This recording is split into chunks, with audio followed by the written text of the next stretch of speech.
മുന്നാക്ക വിഭാഗക്കാരിൽ സാമ്പത്തികമായി പിന്നോക്കം നിൽക്കുന്നവർക്ക് സാമ്പത്തിക സംവരണം ഏർപ്പെടുത്തിയ കേന്ദ്ര സർക്കാർ നടപടിക്കെതിരെ സുപ്രീം കോടതിയെ സമീപിക്കുമെന്ന് പറഞ്ഞിരിക്കുകയാണ് SNDP യോഗം ജനറൽ സെക്രട്ടറി വെള്ളാപ്പള്ളി നടേശൻ.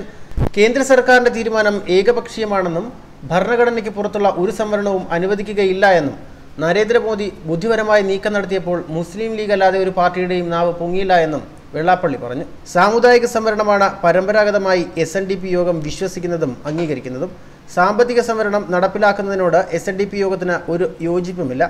ഏകപക്ഷീയമായി സംവരണം നൽകാൻ തീരുമാനിച്ചത് അങ്ങേയറ്റം വഞ്ചനാകരമാണ്. അത് ഭരണവിരുദ്ധമാണെന്നും വെള്ളാപ്പള്ളി പറയുന്നു. അംബേദ്കർ എഴുതിവെച്ച ഭരണഘടനയുടെ ചട്ടക്കൂടിൽ നിന്നുകൊണ്ടുള്ള ഭേദഗതി അല്ലാതെ മറ്റൊരു ഭേദഗതി നടപ്പിലാക്കാൻ പാർലമെന്റിന് അധികാരമില്ല. ഇതിനെതിരെ തീർച്ചയായും സുപ്രീം കോടതിയെ സമീപിക്കുമെന്നും വെള്ളാപ്പള്ളി തുറന്നടിച്ചു.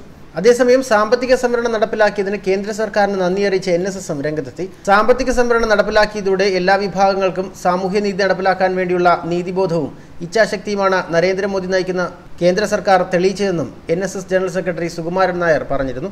സമുദായത്തിന്റെ ദീർഘകാലത്തെ ആവശ്യം അംഗീകരിച്ചതിന് നന്ദി അറിയിക്കുന്നുവെന്നും മോദിക്ക് അയച്ച കത്തിൽ സുകുമാരൻ നായർ വ്യക്തമാക്കുന്നു.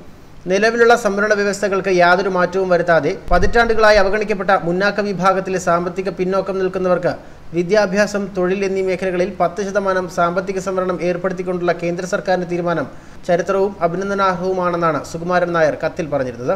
എന്നാൽ അതിനെതിരെയാണ് ഇപ്പോൾ SNDP general secretary Vellappally Natesan രംഗത്തെത്തിയിരിക്കുന്നത്. കേന്ദ്ര സർക്കാരിന്റെ തീരുമാനം ഏകപക്ഷീയമാണെന്നും ഭരണഘടനയ്ക്ക് പുറത്തുള്ള ഒരു സംവരണവും അനുവദിക്കുകയില്ല എന്നും നരേന്ദ്രമോദിയുടെ ബുദ്ധിപരമായ നീക്കത്തിനെതിരെ മുസ്ലിം ലീഗ് അല്ലാതെ ഒരു പാർട്ടിയുടെയും നാവ് പൊങ്ങിയില്ല എന്നും വെള്ളാപ്പള്ളി തുറന്നടിച്ചിരുന്നു. ന്യൂസ് ഡെസ്ക് മലയാളി വാർത്ത.